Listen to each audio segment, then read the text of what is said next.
Del Evangelio según San Mateo. En aquel tiempo se acercó uno a Jesús y le preguntó: Maestro, ¿qué tengo que hacer de bueno para obtener la vida eterna? Jesús le contestó: ¿Por qué me preguntas qué es bueno? Uno solo es bueno. Mira, si quieres entrar en la vida, guarda los mandamientos. Él le preguntó: ¿Cuáles?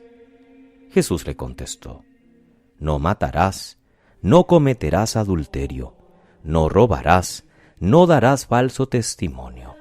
Honra a tu padre y a tu madre y ama a tu prójimo como a ti mismo. El muchacho le dijo: Todo eso lo he cumplido. ¿Qué me falta? Jesús le contestó: Si quieres llegar hasta el final, vende lo que tienes, da el dinero a los pobres.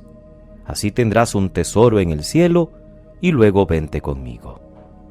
Al oír esto, el joven se fue triste, porque era rico. Palabra del Señor. Gloria a ti, Señor Jesús. Es lunes, queridos hermanos. Iniciamos hoy en la primera lectura, y hasta el jueves, la lectura del libro de los Jueces.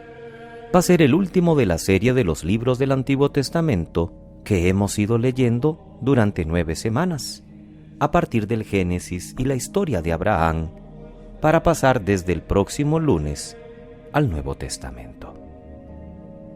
El libro de los Jueces nos cuenta la historia desde la muerte de Josué, cuando ya se estaba completando la entrada en la tierra de Canaán, hasta que unos 2 siglos más tarde se estableció la monarquía con Saúl, que es el primer rey de Israel.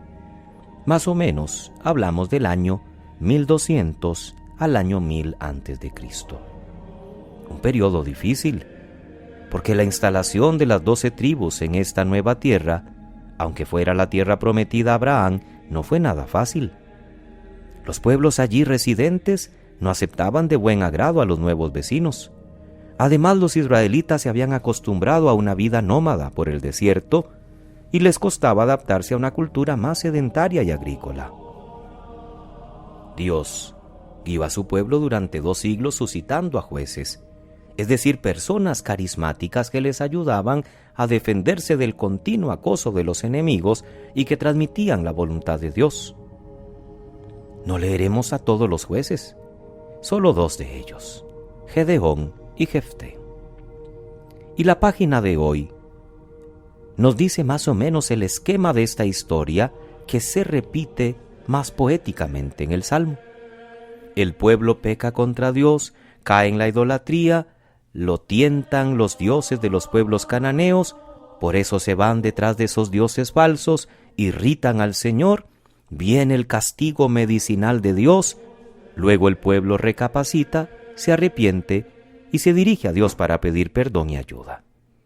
Y por supuesto, Dios, que tiene un corazón lleno de misericordia y de amor, escucha siempre los gritos de su pueblo y hace surgir a estos jueces que van librando al pueblo de los salteadores.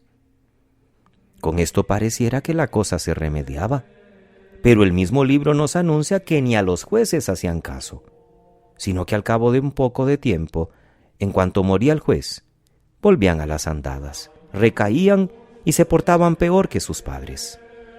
Por eso el esquema que hemos mencionado: el pueblo peca, el castigo de Dios, el pueblo recapacita, pide perdón y Dios perdona. La historia se sigue repitiendo hoy. La humanidad no aprende, y nosotros tampoco.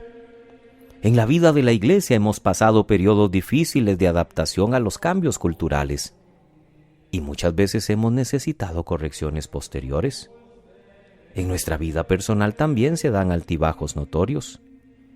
Adorar a otros dioses no se refiere solo a un culto litúrgico de fiestas y sacrificios. Es también imitar las costumbres paganas. Es mancharse con acciones y prostituirse con maldades, como dice el Salmo. Somos débiles y volvemos a las andadas, aun cuando a veces digamos: propongo firmemente con tu gracia no volver a pecar. No hemos salido del confesionario y ya estamos criticando, ya estamos cayendo otra vez en el pecado. Por eso, debemos hacer un alto en el camino y recapacitar si de verdad nuestro propósito de enmienda cada vez que buscamos la reconciliación, por ejemplo, es un acto de humildad con el que tratamos, con la ayuda de Dios, de mejorar para no volver a los mismos de siempre, como dicen algunos cuando buscan el sacramento de la penitencia. Aprendamos de la historia del pueblo de Israel, viendo nuestra propia historia, y no dejemos nunca de confiar en que Dios cuida de cada uno de nosotros. El texto del Evangelio de San Mateo en el capítulo 19 nos presenta hoy la escena de un joven que se acerca porque quiere ser perfecto y se ha convertido de alguna manera en el prototipo de la llamada vocacional a una vida de seguimiento más cercano de Jesús. El joven estaba bien dispuesto, no se conformaba con lo común, buscaba un sentido más profundo para su vida.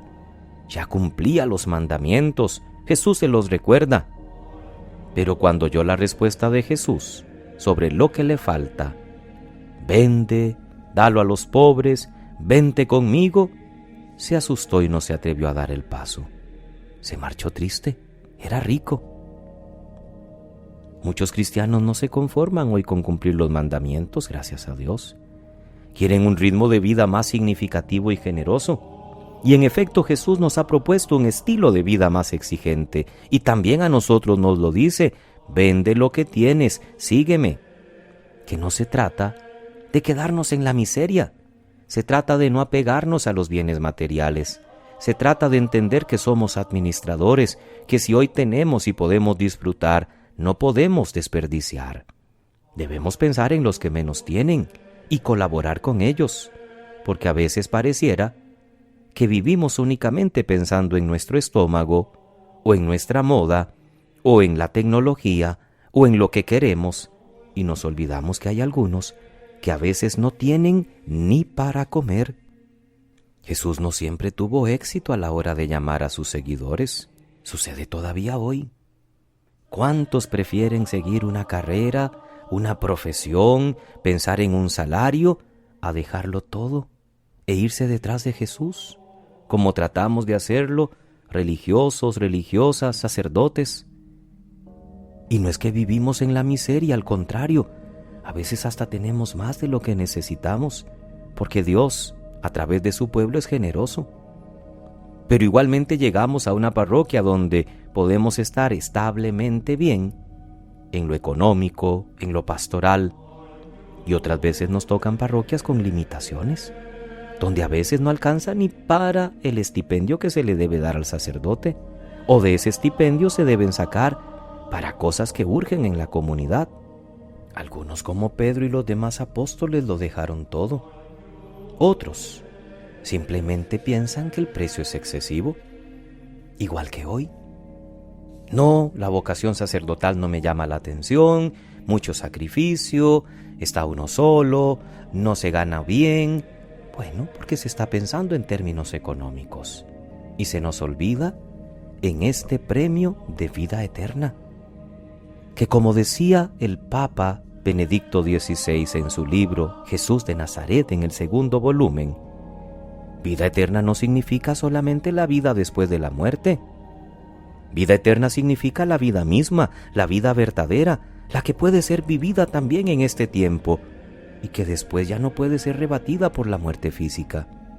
Esto es lo que realmente interesa, abrazar ya desde ahora esa vida, que es la vida que nadie puede destruir.